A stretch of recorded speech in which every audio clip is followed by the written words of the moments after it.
नमस्कार दोस्तों, जेके success point के यूट्यूब चैनल में आपका स्वागत है। तो friends, ICR technician T1 exam की हम तैयारी कर रहे थे, उसी में हम सोशल साइंस है वो पढ़ रहे थे।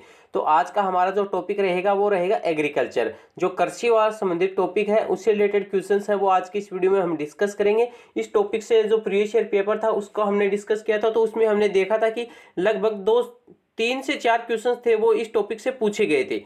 3 से 4 क्वेश्चन अकेले इस टॉपिक से पूछे गए थे, वो हम आपको दिखाएंगे किस प्रकार के क्वेश्चन है। और आप प्रीवियस ईयर पेपर इसका है वो आप जाकर देख लीजिए कि इस टॉपिक से कितने प्रश्न है वो पिछली बार पूछे गए थे। कई स्टूडेंट कमेंट करेंगे कि सिलेबस में तो ज्योग्राफी का नाम नहीं दे रखा, फिर भी क्वेश्चन कैसे है। तो इसमें आप देखिए कि पूरा जो आपका सोशल साइंस है वो 10th की जो बुक है आपकी एनसीईआरटी की, तो उसी में ये टॉपिक दिया रखा है और उसी में से क्वेश्चंस है वो आते हैं। लगभग 4 क्वेश्चंस है वो इस टॉपिक से पूछे गए हैं। बिल्कुल इजी आपका ये टॉपिक रहता है, सबसे आसान क्वेश्चंस इसी टॉपिक से आते हैं, जो आपके आसान क्वेश्चंस होते हैं और आराम से आप इनमें से सही कर सकते हैं। तो आज इन टॉपिक से रिलेटेड जितने भी प्रश्न बनेंगे उन सभी को आज के इस वीडियो में हम डिस्कस करेंगे। तो फ्रेंड्स, आज का हमारा इसमें फर्स्ट क्वेश्चन है, निम्नलिखित में से कौन सा राज्य भारत में गेहूं का सबसे बड़ा उत्पादक है। तो हमें बताना कि लार्जेस्ट जो प्रोड्यूसर है व्हीट का इंडिया में वो कौन सा है, मतलब इंडिया में जो गेहूं है उसका उत्पादन है वो कौन सा राज्य है वो सर्वाधिक करता है। तो ये आप सभी को पता ही होगा कौन सा करता है, वो करता है उत्तर प्रदेश। कौन सा करता है? उत्तर प्रदेश राज्य में भारत का सबसे अधिक गेहूं का उत्पादन है वो होता है। और उत्तर और जो पश्चिमी भारत है उसका जो मुख्य भोजन है वो भी गेहूं ही है। तो उत्तर प्रदेश है वो इस क्वेश्चन का हमारा सही जवाब हो जाएगा। नेक्स्ट क्वेश्चन है हमारा इसमें, निम्नलिखित में से अधिकांश भारतीय लोगों की मुख्य खाद्य फसल कौन सी है। जो अधिकांश भारतीय जो लोग हैं उनकी मुख्य खाद्यान्न फसल है वो कौन सी मानी जाती है। तो वो कौन सी हो जाएगी? तो वो होती है चावल। कौन सी हो जाएगी? राइस। या फिर चावल जो है वो भारतीय में बहुत से लोगों की क्या है, मुख्य खाद्यान्न फसल है। ये सेकंड भारत है वो सबसे ज्यादा इसका उत्पादन है वो चावल का करता है। दूसरे नंबर पर सबसे पहले चीन है वो सर्वाधिक चावल का उत्पादन करता है, उसके बाद में भारत करता है। और चावल है ये किस प्रकार की फसल है? ये खरीफ की फसल है। कौन सी है? ये खरीफ की फसल है। और चावल ये है वो भारतीय लोगों की सबसे ज्यादा लोगों की क्या है, खाद्य फसल है। नेक्स्ट क्वेश्चन है हमारे इसमें, भूदान आंदोलन की शुरुआत किसने की। ये क्वेश्चन है ये प्रीवियस ईयर एग्जाम में पूछा गया था, तो इसीलिए हम इसको पुटअप किए ताकि आपको पता चले कि ये क्वेश्चन है वो इसी टॉपिक से आया है। तो भूदान जो आंदोलन है उसकी शुरुआत है वो किसने की थी? इसकी शुरुआत है वो विनोबा भावे ने की थी। किसने की थी? विनोबा भावे ने। ये कृषि से संबंधित ये आंदोलन है वो किया गया था विनोबा भावे के द्वारा। कब किया गया था? 1951 में ये आंदोलन है ये शुरू किया गया था, जिसका क्या नाम था? भूदान आंदोलन। तो ऑप्शन बी विनोबा भावे है उसके द्वारा ये शुरू किया गया था। अगले क्वेश्चन को देखते हैं, चावल की खेती के लिए की आवश्यकता होती है। तो चावल की जो खेती होती है उसके लिए कौन सा तापमान, कौन सी आर्द्रता और किस प्रकार की कितनी वर्षा की आवश्यकता होती है ये हमें बताना है। 4 ऑप्शन आपके सामने है, आप बताइए कि कौन सा होगा।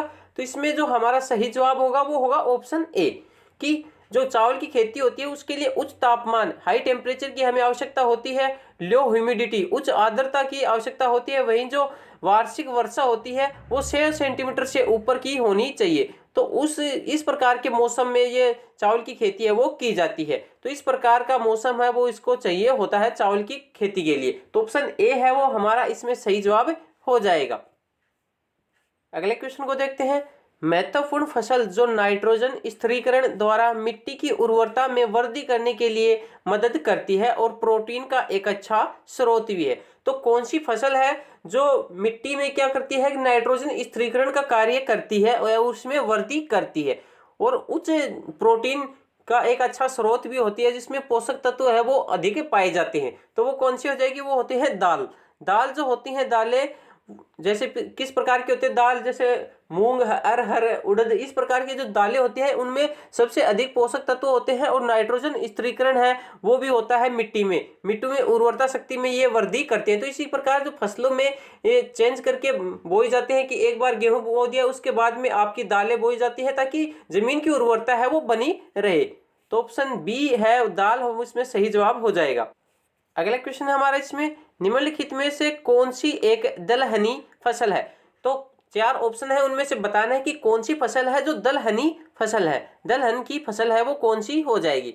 तो वो कौन सी होती है, वो होती है दाल। दाल जो होती है इनको दलहनी फसलों के रूप में भी इनको जाना जाता है। तो ऑप्शन ए है वो हमारा इसमें सही जवाब हो जाएगा। अगला क्वेश्चन है हमारा इसमें, निम्नलिखित में से कौन एक प्रमुख दलहन उत्पादक राज्य है।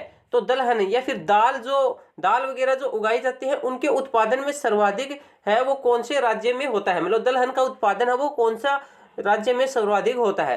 तो वो होता है मध्य प्रदेश में। किसमें होता है, मध्य प्रदेश में दलहन उत्पादन है वो सर्वाधिक होता है।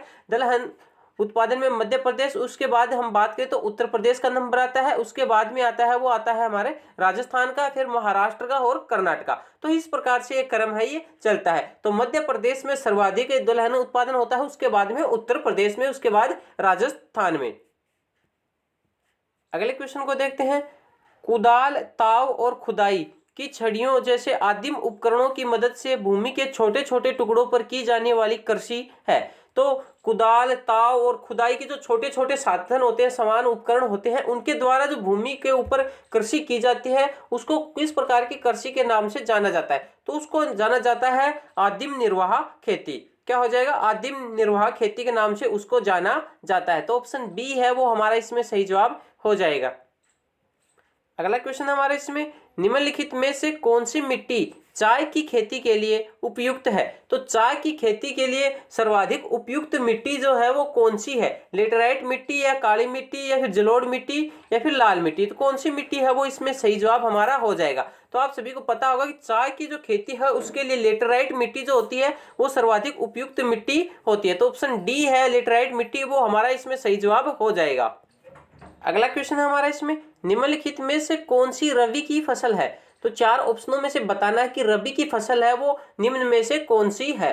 तो रबी की फसल कौन सी हो जाएगी, वर्तमान में जो अभी फसल बोई हुई है वो रबी की फसल के अंतर्गत ही आती है। तो रबी की फसल है वो कौन सी हो जाएगी इनमें से, तो इनमें से जो चना है वो रबी की फसल का ही एक उदाहरण है। चना, गेहूं, जो ये सब क्या आती हैं, ये रबी की फसल होती हैं। जो चावल, बाजरा और तिल ये किसकी हैं, ये खरीफ की फसल के अंतर्गत होते हैं। लास्ट टाइम जो क्वेश्चन पूछा गया था वो रबी की फसल और खरीफ की फसल से ही पूछा गया था। अगला क्वेश्चन है हमारा इसमें, चावल उत्पादन में भारत विश्व में स्थान पर है। तो चावल के उत्पादन में भारत विश्व में कौन से स्थान पर है, मतलब चावल के उत्पादन में भारत का जो नंबर है वो कौन सा है। तो चावल के उत्पादन में भारत का है वो दूसरा नंबर है। सर्वाधिक जो चावल का उत्पादन होता है वो चीन में होता है। कहाँ पर होता है, चीन में सर्वाधिक चावल का उत्पादन होता है, उसके बाद में भारत में होता है। और भारत में लगभग 22% चावल का उत्पादन है वो किया जाता है। कितने किया जाता है, 22% चावल का उत्पादन है वो भारत में किया जाता है। तो भारत का नंबर कौन सा हो जाएगा चावल उत्पादन में, वो दूसरा हो जाएगा। अगला क्वेश्चन है हमारा इसमें, निम्नलिखित में से किस फसल के संबंध में भारत में हरित क्रांति का सीमित प्रभाव था। तो भारत में जो हरित क्रांति हुई थी उसका प्रभाव है निम्न में से कौन सी फसल पे बहुत कम हुआ था। तो कौन सी फसल पर हुआ था, वो आप देखते हैं मक्का, गेहूं, चावल, इन पर तो अच्छा असर हुआ था, पर उनकी जो दालों का उत्पादन होता है उस पर बहुत कम सीमित प्रभाव है वो इसका पड़ा था। तो ऑप्शन डी है, दाल है वो इसमें सही जवाब हमारा हो जाएगा। अगला क्वेश्चन हमारा इसमें, गन्ने के लिए किस प्रकार की जलवायु की आवश्यकता होती है। तो गन्ने के लिए, गन्ने का जो उत्पादन होता है, गन्ने की जो खेती होती है उसके लिए किस प्रकार की जलवायु है उसकी आवश्यकता है वो होती है। तो गन्ने के लिए हमेशा गर्म और जो गीला है वो क्या होना चाहिए, एटमॉस्फेयर या क्लाइमेट है वो होना चाहिए। गर्म और गीला है वो हॉट एंड वेट, इस प्रकार की इसमें क्लाइमेट है वो होना चाहिए। उष्ण कटिबंधीय और जो उपोष्ण कटिबंधीय जो फसल है उसकी श्रेणी में इसको माना जाता है। और इसके लिए लगभग 21 डिग्री सेंटीग्रेड से लेकर के 27 डिग्री सेंटीग्रेड तक का, सेल्सियस के बीच तक का जो टेम्परेचर है वो इसके लिए आवश्यक होता है। वहीं इसके लिए जो वर्षा की जरूरत होती है वो लगभग 100 सेंटीमीटर तक की इसके लिए वर्षा है वो होनी चाहिए। 75 से 100 सेंटीमीटर की वर्षा है वो इसके लिए आवश्यकता होती है। अगला क्वेश्चन है हमारा इसमें, भारत के निम्नलिखित में से कौन सा क्षेत्र कपास की सबसे अधिक मात्रा का उत्पादन करता है। तो भारत में कपास का जो सबसे अधिक मात्रा का उत्पादन है वो कहाँ पर या कौन से क्षेत्र में होता है। तो वो कौन से क्षेत्र में होता है, वो होता है पश्चिमी और दक्षिणी भारत में। कहाँ पर होता है, वेस्टर्न एंड साउथर्न जो इंडिया है वहां पर, पश्चिमी और दक्षिणी भारत में सर्वाधिक कपास का जो उत्पादन है वो होता है। तो option C western and southern India है वो इसमें सही जवाब हमारा हो जाएगा। अगला क्वेश्चन हमारा इसमें, पूर्वोत्तर राज्यों में स्थानांतरित कृषि को किस नाम से जाना जाता है? जो शिफ्टिंग एग्रीकल्चर जो होती है, स्थानांतरित कृषि, उसको जो पूर्वोत्तर भारत है उसमें किस नाम से जाना जाता है? तो उसको किस नाम से जाना जाता है? वो जाना जाता है झूम के नाम से। झूम खेती के नाम से भी इसको जाना जाता है। आप सभी को ये बात पता ही होगी कि स्थानांतरित कृषि को किस नाम से जाना जाता है? झूम कृषि के नाम से भी जाना जाता है। अलग अलग स्टेट्स में इसका अलग अलग नाम है, वो आपको देखने को मिल जाएंगे। अगला क्वेश्चन हमारा इसमें, विश्व में रबड़ का सबसे बड़ा उत्पादक देश कौन सा है? तो रबड़ का सर्वाधिक जो उत्पादन है वो कौन से देश में होता है? तो रबड़ का सर्वाधिक उत्पादन है वो थाईलैंड में होता है। आप सभी को पता होगा थाईलैंड में सर्वाधिक रबड़ का उत्पादन है वो होता है। और थाईलैंड के बाद की बात करें सेकंड नंबर पे, तो वो होता है इंडोनेशिया में, और उसके बाद चाइना में, और उसके बाद में भारत में। तो रबड़ के उत्पादन में तो भारत का जो नंबर है वो चौथा हो जाएगा। कौन सा होता है? चौथे क्रम में भारत का उत्पादन है वो सर्वाधिक होता है। सबसे ज्यादा जो उत्पादन होता है वो थाईलैंड में ही होता है। अगला क्वेश्चन हमारा इसमें, किस फसल को गोल्डन फाइबर के नाम से जाना जाता है? तो कौन सी फसल है जिसको गोल्डन फाइबर या फिर सुनहरा रेशा के नाम से जाना जाता है? तो गोल्डन फाइबर के नाम से जाना जाता है वो जूट की फसल को जाना जाता है। तो जूट है वो हमारा इसमें सही जवाब हो जाएगा। जूट को गोल्डन फाइबर या फिर सुनहरा रेशा के नाम से जाना जाता है। ये इसका जो फाइबर होता है, इसका रेशा जो होता है वो बहुत कीमती होता है, बहुत महंगा होता है। अगला क्वेश्चन हमारा इसमें, बाबा बुदान की पहाड़ियों में कौन सी फसल लगाई जाती है? जो बाबा बुदान की जो पहाड़ियां हैं वो कौन सी फसल के लिए फेमस हैं, ये हमें बताना है। तो बाबा बुदान की जो पहाड़ियां होती हैं वो कॉफी की फसल के लिए फेमस मानी जाती हैं।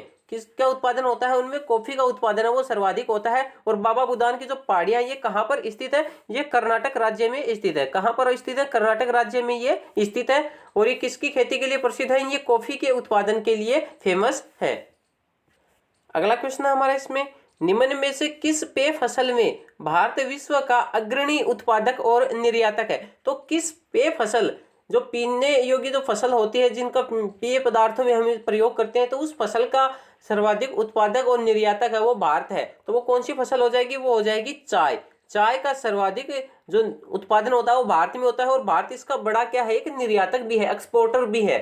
तो ऑप्शन सी चाय है वो हमारा इसमें सही जवाब हो जाएगा। नेक्स्ट क्वेश्चन हमारा इसमें, रेशम उत्पादन के लिए रेशम के कीड़ों को पालना क्या कहलाता है? तो रेशम उत्पादन के लिए जो रेशम के कीड़ों का पालन किया जाता है उस पालन की प्रक्रिया को क्या बोला जाता है? कौन सी विधि है या फिर उसको कृषि की पद्धति के अंदर माना जाता है? तो उसको बोला जाता है सेरीकल्चर। क्या बोला जाता है? सेरीकल्चर। तो रेशम के कीड़ों का पालन क्या कहलाता है? सेरीकल्चर कहलाता है।